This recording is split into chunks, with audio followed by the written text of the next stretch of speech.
everyone, Mrs. Hudson here with today's chapter, chapter 14, The Watermen's Arms.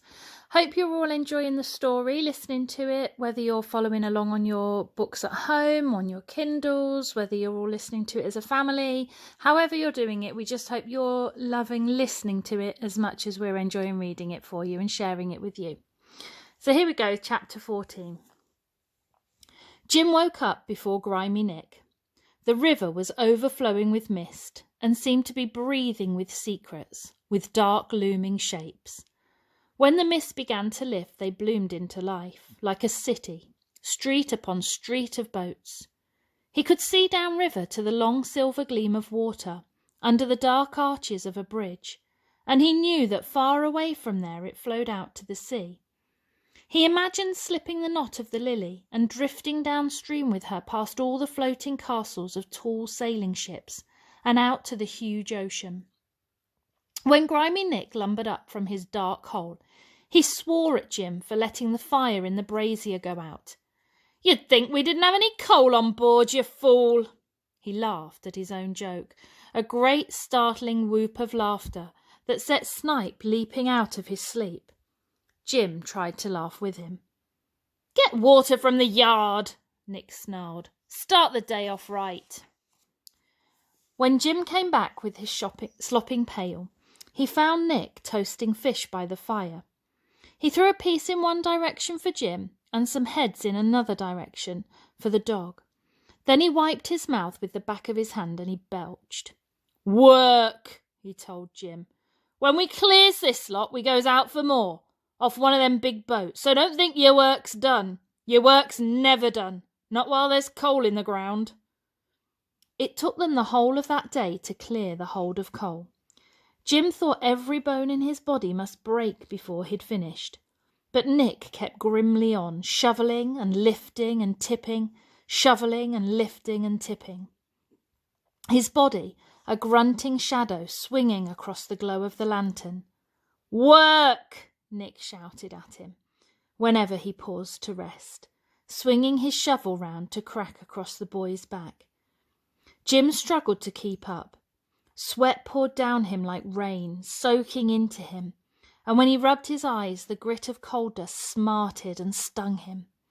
By the end of the day, he couldn't see what he was lifting or where he was tipping, and no sooner was the basket winched up than he was shoveling coals into empty space and being shouted at by Nick for his stupidity. But at last the hold was empty.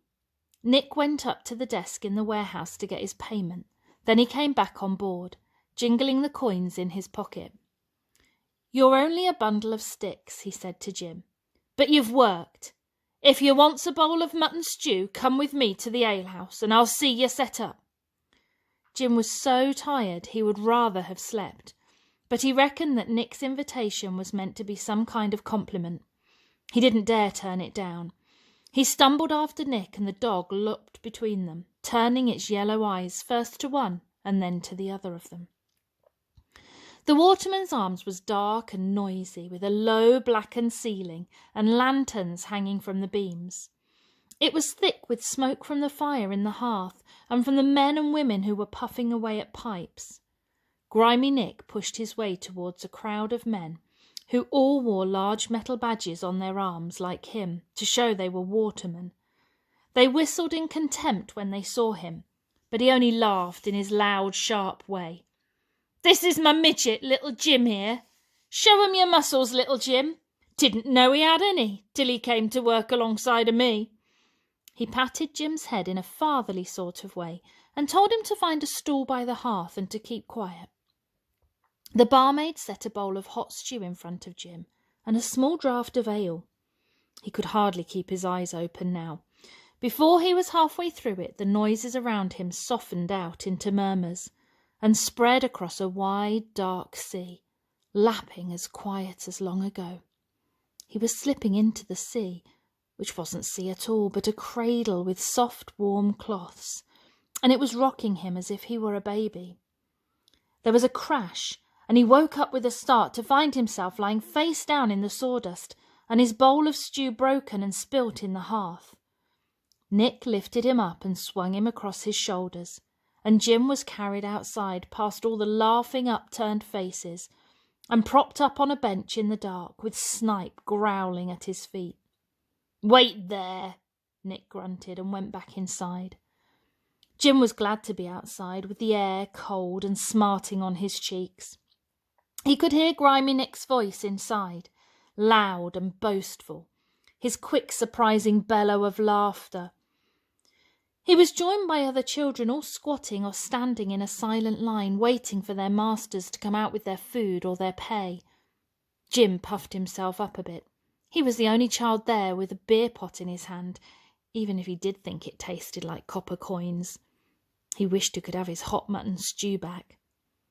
"You with Grimy Nick?" one boy asked. Jim nodded, taking a quick swig from his pot and scowling at its bitterness. "His last boy was took to hospital," the boy muttered. "Beat to bits." "Won't beat me," said Jim, full of beery bravado. "I'll beat him first." The other children giggled into their hands at this, turning, knowing looks at each other. They were a miserable lot of scarecrows, Jim thought, sipping again at his ale.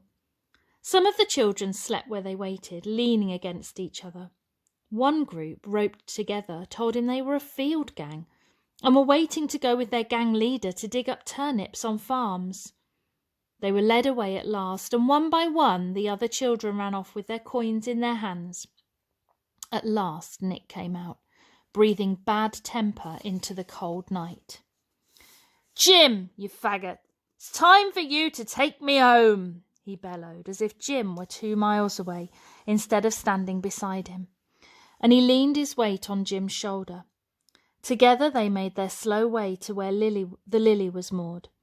Nick stumbled down to his gritty bed in the hold and snored like a foghorn all night. It seemed as if Jim had only just gone to sleep when he was kicked awake again. Nick, yawning and coughing, pulled him to his feet. "Move!" he shouted. "Tide's turning." Jim staggered up. A fluttering of excitement lit up like a small candle flame inside him.